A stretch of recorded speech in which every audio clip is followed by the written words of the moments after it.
welcome to Diamond Delight Edibles. My name is Liz. Thank you so much for stopping by. So I've got a really special one for you today. We are going to do C.A.N.N.A Copycat Butterfingers. So these are about as close to the original as you can probably make at home. They're really close, not exact, but really close. And I'm going to let you know that this recipe is completely different than any of the other recipes that you've seen out there. So as always, I try to bring you as close to the real thing as you can at home. Of course, we don't always have all of the ingredients that candy manufacturing places have, but we can still do pretty good at home. And just before we get into the ingredients and what we need to do and actually how to make these, I really want to give everybody who's bought me a cup of coffee or sent a super thanks. Really appreciate it from the bottom of my heart. And for those of you who don't know what cup of coffee is, and for anybody who doesn't know what buy me a coffee is, I didn't for the longest time. I kept hearing it and I'm like, how are people buying coffee? But anyway, there's a website that you can go to. My link is just below there, down in the description. And for anybody who doesn't know what buy me a cup of coffee is, I didn't know for the longest time. I kept hearing it. I'm like, how are people buying you coffee? But it's a website that you can go to say thank you to your favorite content creators, podcasters, artists, etc. And for a small donation, the amount of a cup of coffee, you can support your favorite artist. So yeah, if you wish to do that, the links down below or a thank you is always greatly appreciated. So enough blabbering about that. Let's get into our ingredients, what we need to get this made, and how to actually make it. Giddy up. So the ingredients that we are going to need is a half a cup of white sugar, half a cup of cane sugar. If you want to go with a full cup of cane sugar, whatever floats your boat. I always like for taste, so that's why I split that up. We are going to need a half a cup of light corn syrup, a half a cup of water, a half a cup of peanut butter, a quarter cup of unsalted roasted nuts. You can use salted, but it ends up being too much salt, so you're better off to go with the unsalted. A quarter cup of skim milk powder, a quarter cup of tapioca starch or tapioca flour, same thing, a half a teaspoon of salt, a quarter teaspoon of baking soda, and 1 teaspoon of vanilla. So that's it for our ingredients. Let me show you the equipment and then let's get these made. Oops, I forgot to tell you one very important thing. You're going to want your chocolate for that we are going to use for dipping. So you can use candy melts, which aren't the greatest of flavored chocolate, but super easy. Or I'm going to actually be using dark chocolate. I can't eat milk chocolate. So I'm going to use dark chocolate, and we're going to temper this up so that we can dip it. I'm not going to get into huge detail on tempering. I do have a video for you. Check it out in my library there. There's like 3 ways to temper. So you can see the different methods for tempering. So I'm just going to do a quick job here. So the equipment that we are going to need is a small heavy bottom pot, a glass mixing bowl, or it doesn't have to be glass, but it would be better for you. The metal gets too hot. You want a couple of spatulas, parchment paper, a hand mixer, a rolling pin, and a sharp knife. And that's all we need. So let's get our ingredients together, whip up some magic, and I'll show you some awesome Copycat Butterfingers. Oh, one thing I forgot, you're gonna need either a blender or a food processor or one of the things. We need to grind up the nuts, or you can just chop them by hand. All right, so let's get our ingredients together and let's get these copycats made. Okay, so first we are going to cook up a candy syrup, and then we are going to make a peanut butter mixture here, and then we're going to combine the two together, and that's when the magic happens. So into our pot, first we're going to do our syrup. Into our pot goes our sugars, half a cup of corn syrup,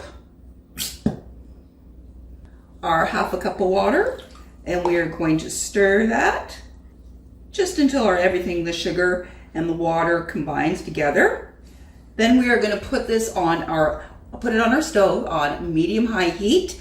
We're going to continue to stir it until it begins to boil. Once it begins to boil, we're going to stop and then just watch it boil. So this, we're actually going for a caramel, which is it's about 320 degrees. I don't need my candy thermometer because you can do this just by a visual. When it becomes a nice amber color, we're good to go. So you can go with a light amber to a darker amber. It's just going to give it a richer flavor the darker that you go. So I'll have the video on so you can see exactly the color that you need. But it's around the 320, 325 mark. So turn our heat on here to medium high. And so we're going to stir this until she begins to boil. So then we're just going to continue to stir this until it begins to boil. Okay, our syrup is beginning to bubble. I'm going to put my spoon off to the side. And now I just watch it pretty closely at the beginning here because my pot, I just want to make sure it doesn't go over the sides because it'll bubble up a bit. It can bubble up quite a bit. If it does, just pick it up off your heat and you can lower your heat for a few moments till it settles itself down.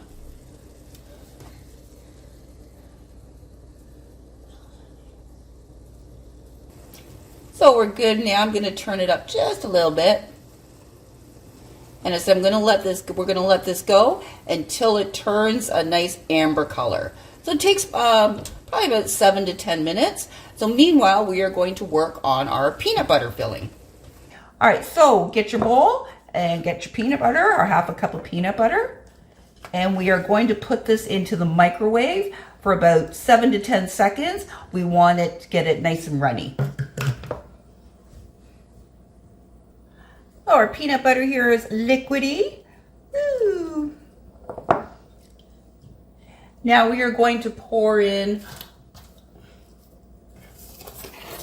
our skim milk powder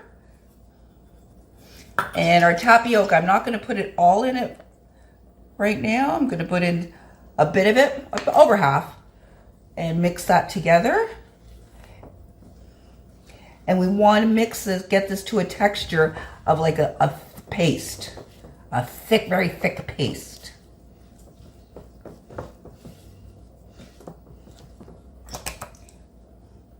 More of my tapioca. Now you may need more than a 1/4 cup. So you want to get it pasty like this. You want it not so shiny. So I'm going to add a little bit more. So tapioca is excellent at absorbing oils. Versus cornstarch doesn't work the same way. It needs to be tapioca. Different starches all do different things. So you want to get it almost like a cookie texture.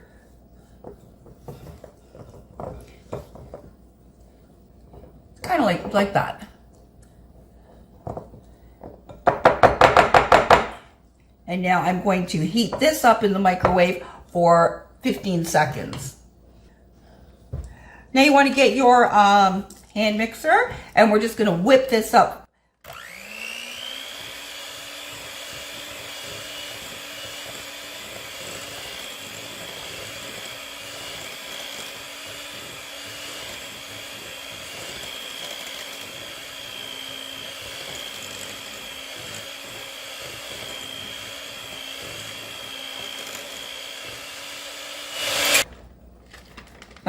So it's got a lot looser, so I'm going to add in a bit more tapioca. Like I said, we want to keep it to that thicker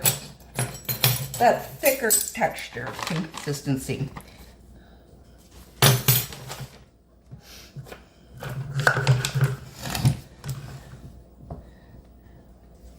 And the reason for the mixer here doing that is just to get some air whipped into this to make it lighter. And also, don't forget about your candy syrup. Have a look. We're good. And last but not least, our quarter teaspoon of baking soda.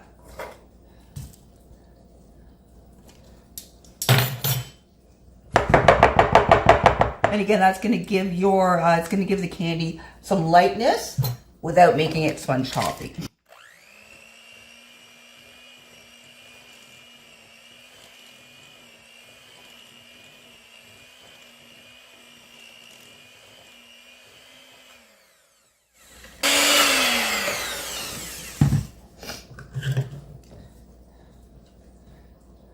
And again, if it's looking very oily, add in again a little bit more tapioca. You really don't want it to be shiny. We're trying to get rid of those oils so they don't bleed through on your candy. There we go. Now I'm just going to wait for our candy syrup. Let's go back and check on that, how that's doing. It's bubbling away here.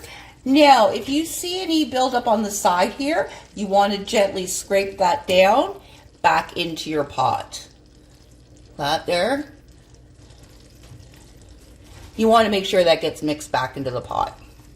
That's the good stuff.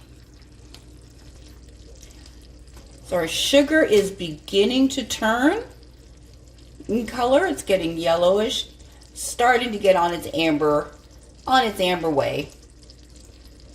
And now this is when you definitely do not want to step away from your stove or watching your candy, because it can go very rapidly.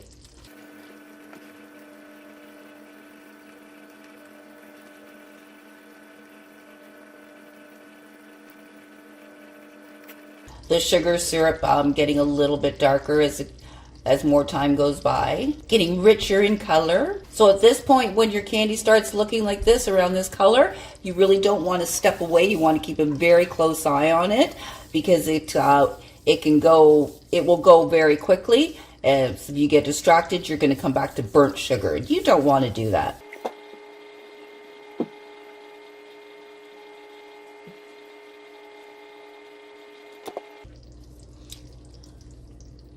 Now you can see it's starting to get that richer color, and darkening up a little bit.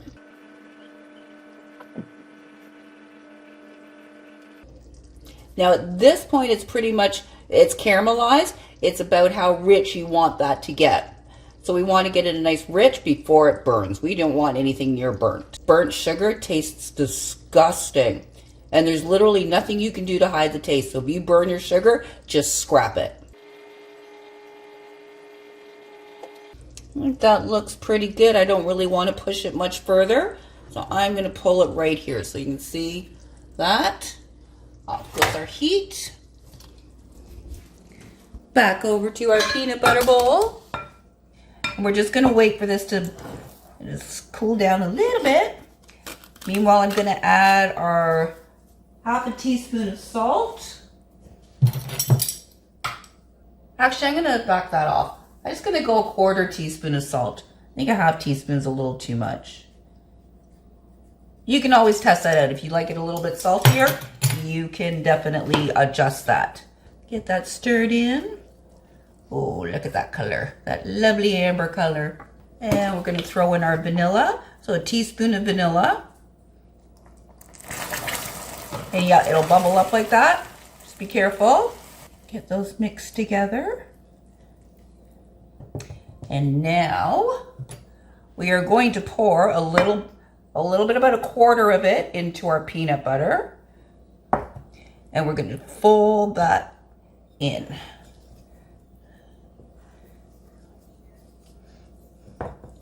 So we want to do more of a folding versus a mixing up. So that way we get those layers happening.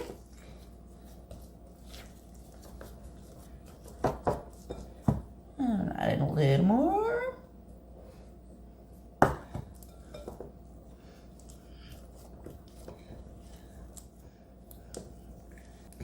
A little bit more. Now we're not going to end up using all of the syrup. We're only probably going to use about 3/4 of it. But it's very difficult to make a smaller batch than what we did. But you don't have to worry about thinking if you're wasting anything there. You can just pour that onto a sheet and just make some hard caramel candies. Or pour it onto some of the roasted peanuts and you can make a bark from it. So we've got that folded in there. Oh, sticky, sticky. And again, it's still very hot. Be careful. Now our peanuts. I forgot our peanuts. So we're going to chop up our peanuts. We're going to lay down our parchment paper. You want to get 2 sheets. And then our peanuts. Now our peanuts we should have added in when I was actually making up the peanut mixture. You want to chop your peanuts up very, very fine. And we can add it in now. Like I said, normally you would add it in when you were mixing up your peanut butter and tapioca. And I'll put in the last little bit here of my syrup.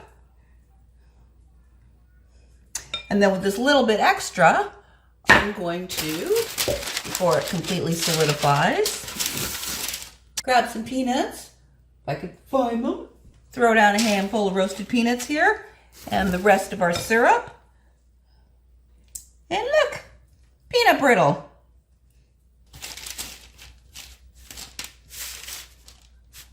Yeah, don't try to mix it. Just let it sit flat. The last of this mixed in here. Again, we just want to fold. And then we'll take it, dump it out onto our parchment paper here. Should be okay to handle at this point. But again, always be careful.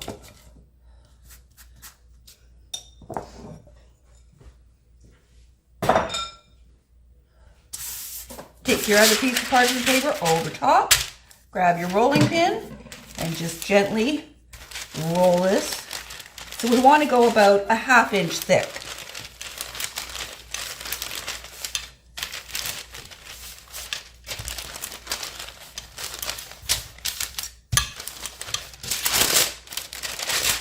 That's looking good.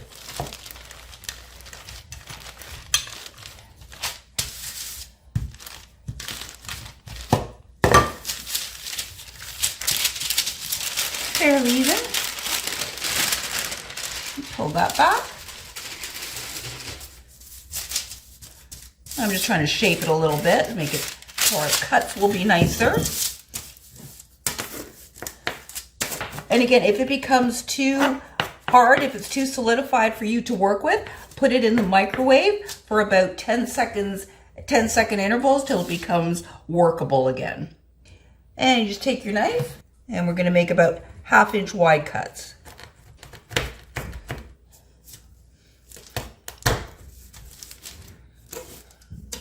I'm just going to kind of shape that into our candy bar, into our finger.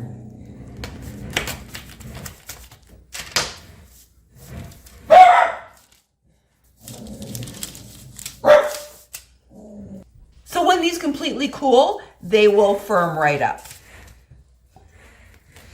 And that's it. I'm gonna shape the rest of these guys up here. And if you have like an end piece like that, you can just put it off to the side, cut it up into smaller pieces, and just use it for bite size or samples. And that's it for this step. Our last step is to melt and temper our chocolate, or if you're using candy melts, you just need to melt your chocolates. And we'll come back, get these dipped, and then get to try them out.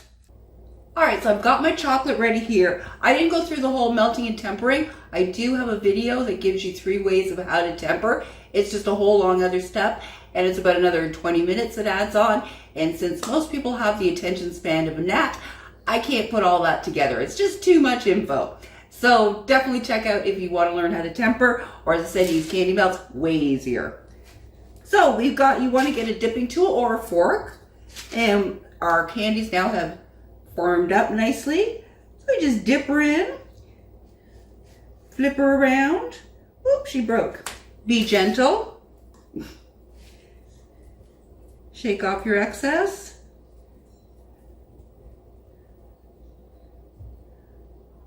Whoop, she just took a header. And just shake off that excess. And lay her on a cooling rack with parchment line. And then you can take your fork and just do this across the top, and that'll give that nice little design. So I'm going to actually cut these in half. So they're a little big for my pot. Down. Just flip her around. Give it a good bath. A little chocolate bath. And scoop her out. Shake off our excess.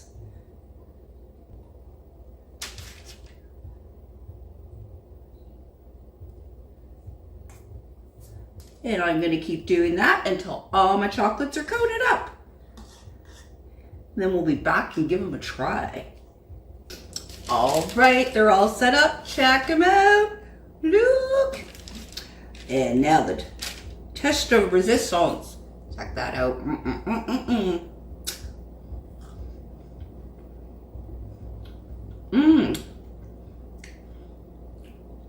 So not as quite as crunchy as the original, but really, really close.